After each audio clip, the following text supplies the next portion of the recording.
immigration in the United Kingdom has not only proceeded at full bore since Tony Blair decided to open the borders, it has increased. The Conservative Party is increasing immigration into this country, and I have no idea why they're doing this to us. Why do you think they're doing this?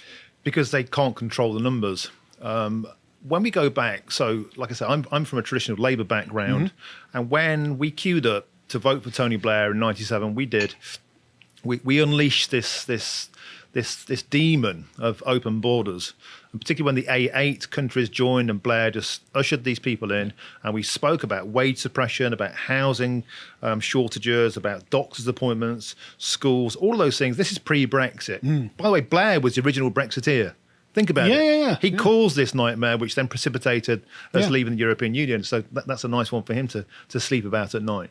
But they can't control the borders, despite the fact that that's been the vote every single time since 2015, since Blair got kicked out. But what is actually preventing them from... Brown. Sorry, yeah, but what's actually preventing them from controlling the borders? I mean, when a foreigner says, well, can I come and live in your country? You just say, no, sorry, we're full.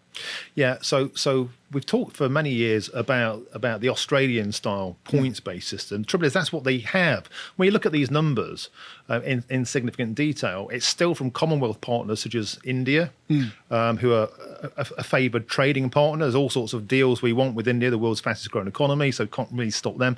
But then the illegals we can't stop across the channel because we're unable to intercept. Lefty human rights lawyers get involved. Yeah, and now Border Force is basically a taxi service.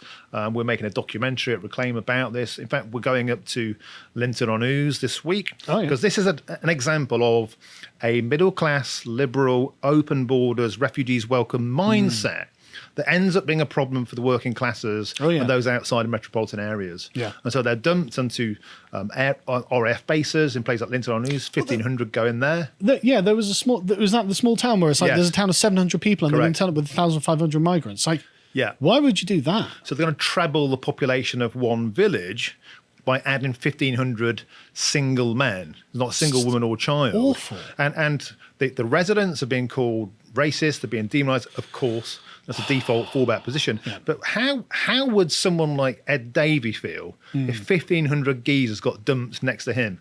Oh, I'm sure it would be not a problem for him because they wouldn't be able to afford the property prices. Well, the Liberal Democrats are famous NIMBYs, but NIMBY means Sodom off to Yorkshire or Sodom off to Stoke. Not in my nice Surrey estate. Thank Precisely, you very much. You poor Northerners can deal with this. Yeah, and that's their attitude. It's very contemptuous. Part of the problem. Mentioned Brexit again. It was the European Court of Human Rights was a key part of Europe we never disengaged from. So we're still talking about untethering from laws this week about pounds and ounces, and the ability to deport isn't there, not in significant numbers. And so we have a tiny amount being returned. They're against Rwanda. They're against places like Linton-on-Ouse because they want them to be integrated into cities, just not cities where they live. Democrats or Labour Party people live. It's mad, isn't it? But anyway, before we go on, I'd just like to promote a hangout we have on lotus.com that I think is genuinely just eye-opening because... Do you mind if I ask how old you are, Martin? I'm 52 next month. Yeah, I'm 42. Now, when we were lads, this was a very different country, wasn't it? Yeah. Do you know, it's amazing how we're seeing this huge kind of triggering of liberals and leftists about union flags across Britain, especially in London, Regent Street at the moment. Yep. And they're comparing... How dare you? It's fascism. Calling it fascist. I went to the Imperial War Museum last week. My sister was over from Texas. And seeing footage of liberated concentration camps where the prisoners, the inmates, were hugging and kissing the Allied soldiers, including Brits who kind of released them, who liberated them. It's a starkest reminder that we are the anti-fascists. Yes. A proud history of being anti-fascists, including those of us whose relatives fought and died in the wars. Yeah. And we are not a fascist nation. We're a welcome, tolerant nation, but perhaps the pendulum's swung too far. Well, you can tell because things have just changed so drastically. Like this is us going through footage of what Britain was like just, 100 years ago, 50 years ago, 20 years ago, and the diversification of Britain has happened unbelievably quickly. Yeah, and that's a really, really key point because when the Brexit referendum was being held and when those of us who actually got outside the M25. I was on Sky News often. I was on LBC often, one of the only Brexiteers in the village, going back to real places and talking to real people. It was the pace of change and the scale of change. It was not an anti-immigrant movement whatsoever. It was like, this is happening really quick. And it's happening where I live, and it's really fast. And I don't recognise my community anymore. I can't get school places. These small things that all add up. This feeling of alienation, right? And the English are having in their own country, and it happened extensively in London. And so we saw the Cockneys moving out to Essex. So London is now it's like the Cockneys basically don't exist anymore. Yeah, well, they're a donut around places like Romford, and they've just moved out. Or they've gone to the end of the line onto the coast. That's what happened. As I understand it, they're losing their identity. Yeah, and it's something you won't hear liberals crying about too often. No, it's tragic. But anyway, so if you want to support us, you can go and watch that on lotus.com. Looks great. Yeah, it is honestly, you feel nostalgic for a country that doesn't even exist anymore. Like, it's just normal people, normal English people in English cities, and you think, well, this is just so different. And even when we come together around those nostalgic moments of looking back and celebrating our culture, like the Platinum Jubilee, it's desecrated, it's kind of it's dumped upon. Yeah, it's something to be ashamed of. No, that's exactly right. It's the attitude that if it is and specifically English, you don't get this with the Welsh and the Scots. You know, they've got their proud nationalist movements, but it's only in England where you look at it and go, "Oh, England used to be a beautiful place." And it's like, no, that's disgusting. It's like, no, Ben, I'm not happy with this. But anyway, let's get into this this segment, because let's talk about the statistics, because this is just mad. So these are the statistics that were published in 2021 of the immigration into England, and it is majority in England in 2020, and it's actually mad. Like 125,000 work-related visas, as if we need more people to work. Yeah, I mean, one of the consequences of the pandemic is we saw a lot of people moving back to their own countries. Why would you not? During times of economic hardship, it seems like common sense. And now we have a shortage. And so that's... Well, hang on a second. Do we have a shortage? Or is the labour market changing to favour the worker rather than the employer? It's funny. It's a good point, because we Brexiteers always said the answer to this wasn't to import more cheaper foreign labour, but how about providing a good working wage for people who live in Britain? And that's an old-fashioned socialist position. That's a left-wing position. Jeremy Corbyn would have said that 30 years ago. But now you're not allowed to do that. The answer is open borders and endless cheap labour. And that's what this is. Business is addicted to it. Business donates to political parties. The left want more people coming in because they're more likely to vote Labour. It's the only way of changing the demographic voting base they've got hope of. Same as, by the way, in Biden's America. Oh, absolutely. Enough people come in that kind of agree with you. In the end, you'll overturn governments. If you pander to them enough, they'll vote for you, because the Tories are saying, we're not going to pander to you. Right. You're absolutely right. But this is one of the things that's just, as John points out, it worked for the truckers as well. That their wages increased as soon as things changed during the pandemic. It's supply and demand. Yeah, it's precisely. a basic law of economics. Yeah. But anyway, like we can go through all these stats, but basically, in summary, during the lockdowns, during the pandemic, there were 776,000 people, foreigners, who were allowed to come here and live in the UK. During the pandemic. Isn't that astonishing? I mean, it means why they want to. We weren't allowed to go to the pub. Yeah. But 750,000 foreigners, in you come, lads. Yep. And so what were the statistics for 2021, the year after? Last year. Do you think they're better or worse? It broke the million mark, didn't it? It did. Yeah. It's really, really bad. If we can go to the next one. Again, it's just, you wouldn't believe that England is a small and ancient island. Yeah. You would believe that this is like the American frontier or something. And it also kind of completely annihilates the trope that we are a racist, unwelcoming, unforgiving country. But, I mean, that's an allegation that's leveled by the left, and I don't care about the left's opinion. Yeah. So I'm not even interested in rebutting that. I don't care what they think. But B, it's obviously not true. You can't have literally millions and millions and millions of people coming in the last 20 years and be like, oh, yeah, look at them, they're just a bunch of racists. Like, well, why are they allowing it? Yeah, I mean, the funny thing is, even though the liberal left weaponise, say, the channel crossings on illegal craft, which is underpinned by human trafficking, which costs thousands of pounds and is a deadly trade. And it's just illegal? Yeah, and it... legally like a million other people do, for Christ's sake. And it precipitates death in the channel. Presumably they're not in favour of that. It's proof that people are prepared to risk everything to get to England, and you're right in pointing out they don't go on often to Scotland or Wales, which are meant to be inclusive and tolerant and welcoming. And Very progressive. they stay in racist, nationalist, small little England. It is. It's remarkable, isn't it? Yeah. And it's like, well, there must be something about the way we do things that appeals to you. So how about we don't change it? And if this means having our opinions that maybe the foreigners can just stuff it, then that's why you came, I assume. But anyway, so this is Migration Watch who doing the Lord's work here. So they in fact link to the study underneath the statistics the government have released. But what's very interesting is they say one example is the huge increase in the past year in the tripling of study dependents, which is family members accompanying and joining students. It's like this because I mean the year before, right? So the 232,000 people were allowed to move here to be students. It's like, okay, well, you can argue that there's a benefit to that. I mean, I don't really know what it is, frankly, but let's assume there is some sort of benefit for that. But why do the families have to come?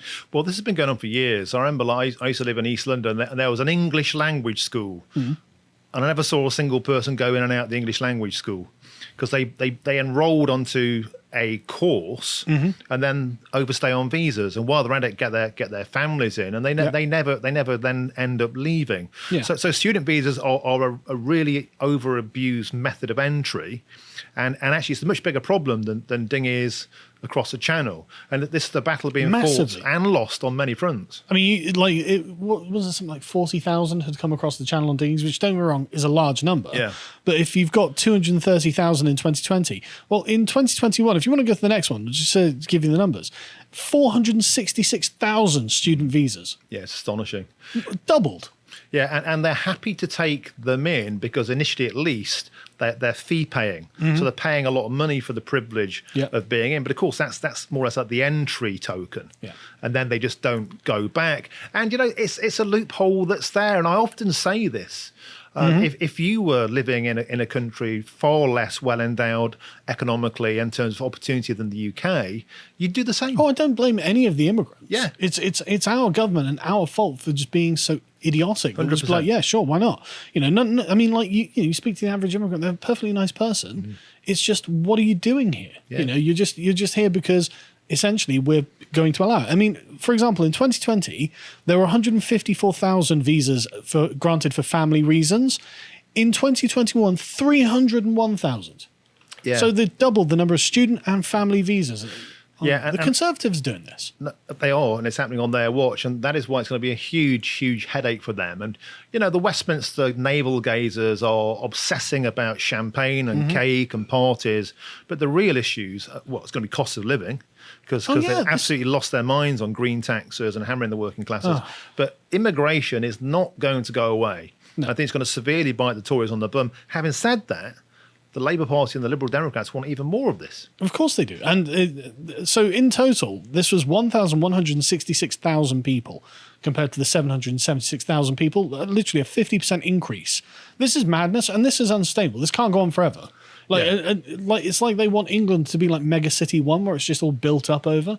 Yeah, and it has real world consequences. When you add all this up, put it into easily digestible terms, it's basically like almost 2 Birminghams. Yeah, it's a significant every year. Every year it's a Birmingham. It's a Birmingham. It's almost 2 Birminghams every year. And if that's happening, 2 Manchesters, 1 Birmingham. My bad. But yes. The fact of the matter is, if that level is happening every year, it absolutely stands to reason.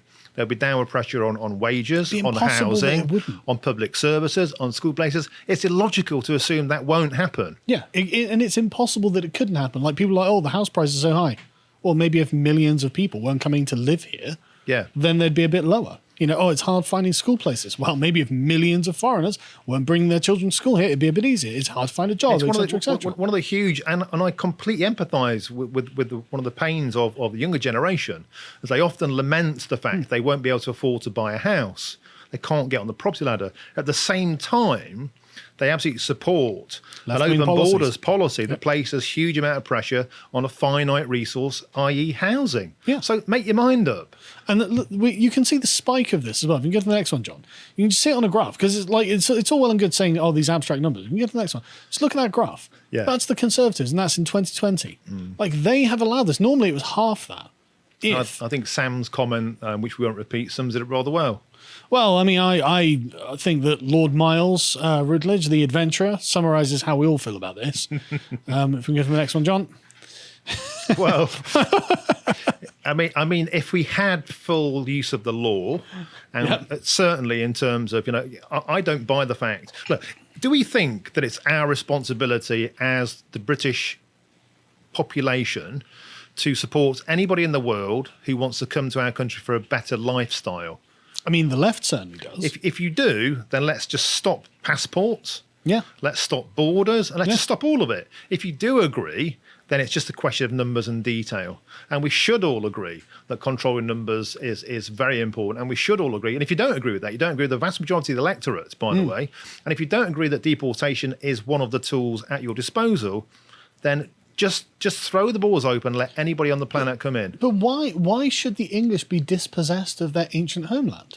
This is the question that is never asked. It's like, why should the English be made to feel like aliens in their own land? Well, because I think it's an historical debt of guilt and shame that the left and the liberals have for all the things they only focus on the bad bits, like slavery. Never mind the fact we almost bankrupted the country ending slavery. Forget about that bit. We paid that off in 2014. You're welcome, world. Yeah, never mind the fact we ended fascism. Let's look at the fact that we fly Union Jacks on Regent Street, and it's the whole point of it's shame, it's guilt, but it's one way traffic. Nobody says China take loads of people from Poland because they wouldn't do it. Because they wouldn't want to go there. Yeah, but not only that, the Chinese were like, no. No, so get lost. Same as Japan. We're not going to flood our country with immigrants because we wouldn't like it. It's like, yeah, but you can with yours. Anyway, so let's talk about what Brexit was about then. Because as Lord Ashcroft did his polling of something like 13,000 people, regaining control of immigration and borders was the second most important issue for Leave voters consistently in these polls. Now, I found that fascinating because it seems that immigration is actually a dead subject at the moment. No, it's that way because the media, which specifically and ostensibly voted Remain, and I say that from my own experience of being a media commentator throughout the entire Brexit period, when I was going back to places like Nottinghamshire and then going back to London and saying, you guys got this dead wrong. UKIP are taking over the coal belts. But these people aren't right wing; they're working class. They just don't want this to go on anymore, and we were denied a conversation about this all along. If we'd been allowed a conversation about immigration and multiculturalism in the 90s onwards, we might never have had the Brexit referendum. Yeah. So really, the liberal left made their bed, and now they're lying in it, and that's why they're trying to deny it. The facts and the figures stack up. It's a huge issue, and it will continue to be a huge issue at the next general election. You say that right, but there's polling that indicates not. So if we can go to the next one, right? This this chap here, John Byrne Murdoch, he's been digging into this, and it's actually quite fascinating because if you can scroll down, John, to the first graph, you can see here, right, that despite the blue line is immigration into Britain, as you can see, it's just going up under the Conservatives for some reason, but concern about immigration has gone down.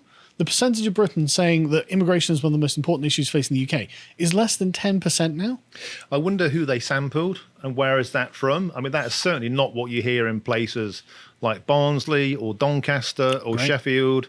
Yep. It's not what you hear in Nottingham, in Derby, Mansfield. It's not what you hear anywhere that in the Red Belt that I go to.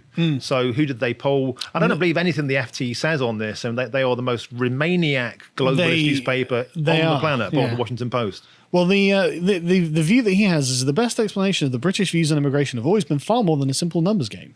Research by the think tank British Future has consistently found much stronger public support for an immigration policy that prioritises who is allowed in, regardless of the impact on overall numbers, than one that deters all comers.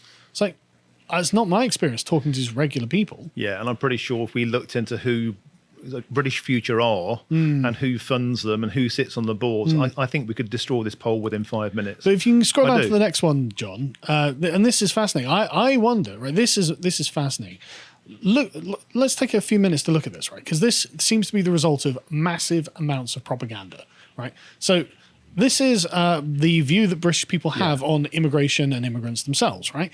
And so this is incredible, right? So 10 years ago, 60% of Britons viewed, say, availability of housing like it would be, the immigrants are impacting how easy it is to get housing, and now that's gone to 40%. So 20% of people are like, oh no, more immigrants means easier housing. Yeah, I mean, idiots. It just defies the evidence before your eyes. Availability of jobs, But school places. And the NHS one was absolutely one of the doctrines of lockdown. Was that if we're dependent on foreign workers to keep us alive, and that was parroted for 2 years. And so that's a pretty persuasive argument in the end. Yeah, and you can see the people think that the NHS couldn't survive without immigrants. So the NHS has been with us since what, the 40s? Yeah, early 50s. Did pretty well for several decades, didn't it? Without how did it survive without immigration beforehand? And you can see it's just people have been propagandized. I mean, people think that it means it lowers the level of crime and disorder. Yeah, well, again, the evidence doesn't sort of back that up. Why are the English so violent and criminal, and why is it that the immigrants make us less violent and less criminal? Yeah, yeah. I mean, again, this is actually a survey about media impact on thought patterns as opposed to reality, and there's a lot of that going on, and there has been since the beginning of the Brexit period. John's just looked up, and apparently British Future are run by a leftist activist called Sundar Katwala. I know Sundar very well. He's one of my greatest trolls. There he is. Yeah. Okay, it all adds up. These people are total leftists. They are funded by Labour Party backers. Former General Secretary of the Fabian Society. Yeah. That's fascinating. Always follow the money. Yeah. Always follow who they are, and you expose them. These people exactly and implicitly have the agenda I spoke about earlier. They want to change the electoral base. They want to fill Britain with people who agree with them. They want to welcome them here. They want to offer them free stuff. And then in return for that, give us your vote. Yep. And in a generation's time, we will overturn the Conservative Party, perhaps forever, by changing the demographic makeup of the United Kingdom. That's their agenda. Yep. You've got to think 2 or 3 chess moves ahead. The Republicans in America is exactly the same. Yeah. And they are explicit about saying it as well. Anyway, if we can get to the next one, basically, if you go to the next link, John. Sorry, so he's got more graphs that he didn't include in the link. But basically, as saying, like, people now think that immigration into Britain means they will get jobs. Yeah, well... It's mad. It's just mad. I just don't see why they think that. I mean, go into your local Polish shop. Go into your local foreign-run shop. How many English people do you see working in there? Yeah, I mean, none. Outside here, there was a very busy Polish supermarket. Yeah, zero. The rest English of the high street shut. Exactly. It's insane that people have been propagandized to believe all of this. Anyway, Dominic Cummings had some thoughts about this. He was basically like, look, the whole point of this, and get to the next one. Sorry, John. Oh, no, wait. Sorry, we'll go back to the previous one, actually. So this is people who wish immigration to be reduced or increased. So you can see that about 48% of people, 49% of people still want immigration to be reduced, either a little or a lot. About 20% of, I think it's 30% of people want it to remain the same for some reason. And the number of people who want it increased has been increased. And it's obviously going to be connected to the concern about the NHS not being able to survive without immigrants and things like this, and the immigrants making housing access easier and things like this. Yeah, there was another report came out by a think tank called Class last week, and it basically came up with the conclusion that people don't really care about the culture war, they care about fairness, and they are funded by the National Education Union, by ASLEF, by the major unions. And when you look into their methodology, because I'm quite geeky, I love data, they sampled people who were 70% likely to have already voted Labour. They even admitted that in their appendix. And only 10% of the voices disagreed. This is the product of a biased sample. I think we could eviscerate this survey. And I'd really like pulling these things apart. I don't believe this reflects British values or reality whatsoever. I'm sorry, I just don't. I mean, I've yet to speak to an English person who isn't a self-avowed radical leftist who doesn't want immigration reduced. Like, people who are just non-political, really. And what absolutely sticks in my craw, Cole, is that I go on television time after time after time, and data like this is put in front of me, and the methodology is never cross-examined. Yeah. They never say, well, who did you ask? Where do they live? What's their ethnic makeup? What's their voting propensity? It's never cross-examined in a way that a tweet from you would be pulled apart in every kind of detail. They get away with data whitewashers all the time. But even then, even when they're doing that, still the plurality here is 48% of people want it reduced, and something like 20% people want it increased. Yeah. Ignore the people who think, oh, it should remain the same. They're, people with no particular input. Twice as many people think it should be reduced as should be increased. Yeah. Let's do that. And the class report concluded that the left is losing the culture war. Yeah. And they need a different message. And that's with their own bias sample. Yeah. So that tells you a lot. So Dominic Cummings thinks that the immigration thing was a containment mechanism for the Tories, basically. Leave was turbocharging Farage and anti-immigrant opinion, and so they basically took ownership of it. Farage gets sidelined. Yeah. I mean, I'm glad he's on GB News, because for a while it was like, well, what's his role now? Yeah. But Farage gets sidelined, the Tories take over, and yet this still becomes a massive problem without it becoming an extremist problem. Yeah. It's like, okay, well, they didn't fix it, basically. Yeah, speaking as somebody who went to Brussels as an MEP, Nigel Farage was my boss. He absolutely was kind of taken it. So everything that he stood for all those years was kind of taken in by osmosis by the Conservatives. They sold us a fake Brexit. They parroted his line. They got us in. And look at what's happened. Taking control of immigration apparently means doubling immigration. Yeah, it's got significantly worse on their watch. And I'm afraid the data is irrefutable. And I believe the actual facts of arrivals rather than a leftist poll that proves the opposite. And the thing is, it's not just the data. Like, you can walk down the street and just see that more than half of the people in the street, at the high street in Swindon, will be foreign. Like, where the hell why are you here? Like, I walked past three separate groups of North African men speaking French the other day. And it's like, okay, right, I can understand you're a few North African lads. You want to go on an adventure somewhere. There's a Western European country who's going to give you some money just to hang out in the street. Okay, but why'd you end up in Swindon? Well, why didn't you get to the French equivalent of Swindon? Well, so you may well have found that under the relocation process that happens within Britain, they are being dumped on towns like Swindon. Clearly. Because there's quite a lot of empty hotel room. There's empty accommodation. And this is what I was saying about earlier. Now, we're in the process at the moment of doing an FOI on this. So where do these people end up? And we all know the answer. It's on disadvantaged towns that are already under huge economic pressure and downward pressure in terms of everything we know about. And it's like, by the way, have all of these lads as well. And it's an unfair burden that's placed on some of the most disadvantaged already communities. Yeah. And that's the burning injustice. It's like I said, they don't go and live next door to James O'Brien or Ed Davey or Gary Lineker. Not their problem. No, they're sent to places like Swindon. But the thing that annoys me is it's liquidating the culture. Like, I've got friends who I'll, pass in the street, and they'll be like, mate, I just feel like an alien in my own land. Like, I've lived here my whole life, and I feel like I've never been here before. And that's a contentious thing to say, but it's not, because a lot of people say it's true. And this is what we heard all over the place, from the outskirts of London to all of the coal belts, everywhere, the West Midlands, across Britain, Yorkshire, Humberside, they were saying the same thing. And this conversation happened in secret, or if it happened in public, they were shamed, they were silenced, they were cancelled, they were called racist. And then Brexiteers waited and they waited and they waited and they voted. And then when they and the Tories are betraying it. They've completely betrayed Brexit. They've completely betrayed the notion of take back control of borders. Take back control was was Cummings's soundbite. It's a very, very effective 3-word soundbite. And the idea is to control it, to limit. That's the point of having control. Limit. Or even if it is, that's a discussion for later. Not just have it increased beyond what Tony Blair could have ever dreamed. Yeah. But anyway, so we're going to see the impact of all of this in the next census. The 2021 census, we're currently waiting for it. Got any predictions for the 2021 census, Martin? Well, one question that's on there, I think everyone's really interested to find out, is about the transgender issue.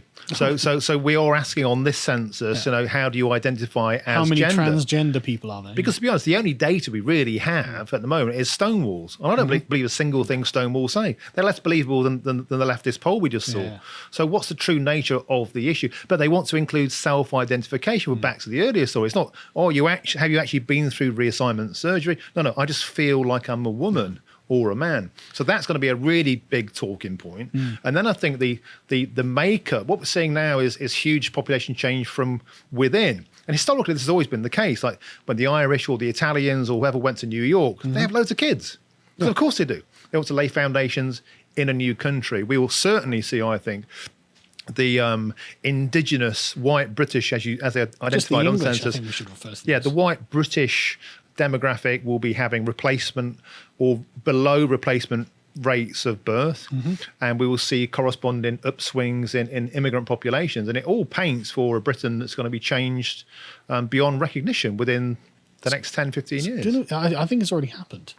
Like if you actually look at for example, in 2018, Birmingham Council put out their data on primary schools, and it was 1/3 of the children in Birmingham were English. Yeah. It's like, well, then that's the population of English people in Birmingham. And again, just another statement of truth. The most popular boy's name in London now is Mohammed. Yeah. And that's not racist to say. It's just a statement of fact. Statement of fact. Yeah. And so we will see a huge change, and we will see a continuing debate around people like you, around people like me, around the vast majority of the British populace who raise their voice about this being demonised and called racist. Yeah, but at the end of the day, the facts are as the facts are. Like, I suspect that London will be about 1/3 English as well. Birmingham will be probably a bit less than 1/3 English. It's like, right, so the two largest cities in England are now overwhelmingly majority non-English. How far does this go? Like, at what point do we say, look, actually, it's not right that England is populated by non-English people? Well, is that wrong to say? Well, it's not wrong to say, but it's very unpopular to say. It won't get you any media time. No. You know, I mean, like when I went to Brussels, and I'd been on Sky News for about 13 years as a pundit. But when I came back, I didn't get cancelled. I just wasn't booked again. Yeah. Because they were proven wrong. They didn't want people like me on the telly. Don't care. That's up to them who they book. But the fact of the matter is, if you hold those views, you tend to get painted as an extremist, as a radical, and you don't get mainstream media appearance time, which is why it's dominated by these nonsensical polls that just don't add up. And it's undeniable at this point, right? So, I mean, this census data will come out fully in 2023 next year, so 2 years after it. And you really makes you wonder why the Conservatives are taking so long about this. Why are they dragging their feet on this? They've probably seen the early indicator data. Because it's going to be a bloodbath. Yeah. That's why. It's going to be an absolute bloody bloodbath. They want to try and push it beyond the next general election, I would say. And the smart money on that is autumn 2023. So despite all this bluster, they want an early one. They all want this to go away until after the election. Yeah. And the reason is, I wrote an article because I went through the census data for the past 50, 60 years. Right. Going back to 1961. And the census data just proves that Britain is not a nation of immigrants. Because you've noticed how they try to adopt the American narrative. Yeah. So, we're a nation of immigrants. It's like, no, we're an ancient and settled land. Like, this is just not the case. And if you can scroll down to the graphs in this, John, just so you can see, right? Imagine, right, in England, if you can go down to the next one, right? An England in 1961 that was 97% English. Yeah. Like, that's how it used to be. And even back in 1991, it's 12% of the entire United Kingdom is non-English. But now, and if you include the speculative figures that we are getting through, as well as illegal immigrants, which they estimate are 1 million of them, it implies that 1 in 4 people in England now is a foreigner. Yeah, and it's funny as well, like some of the people who are the most supportive of this melting pot tend to live in places like the Cotswolds, which are some of the whitest parts of Britain. Yeah, the most non-melting pot areas. But the thing is, the government put out a statement the other day saying how they were talking about the percentage of non-vaccinated people in England, and their number was 60 million. Yeah. 60 million. And the last census they did, there were only 44.8 million English people. So we know that it's 1 in 4 people in England are a foreigner. Well, we also know that disproportionately it was black and ethnic minority communities and women, by the way, because don't forget, it was the NHS's own advice for over a year not to have the vaccine if you're pregnant or planning to get pregnant. And who did that affect? Yeah. Well, there we go. And there was a huge drive by Savvy Jabby to sack 100,000 NHS workers and 60,000 care workers. And again, back to the earlier point, they put themselves up as parties that are meant to protect the rights of non-Indigenous, BAME community women, and how they are prepared to sack 160,000 of them because dogma trumps all. If you appreciated that segment from the podcast of the Lotus Eaters, you can go to lotuseaters.com to check out all the content we have on the site, such as this video, Boris was elected as a radical, from Carl. And if you want to follow what else Carl's putting out, you can follow him on Getter at Carl Benjamin on Getter. Thank you and goodbye.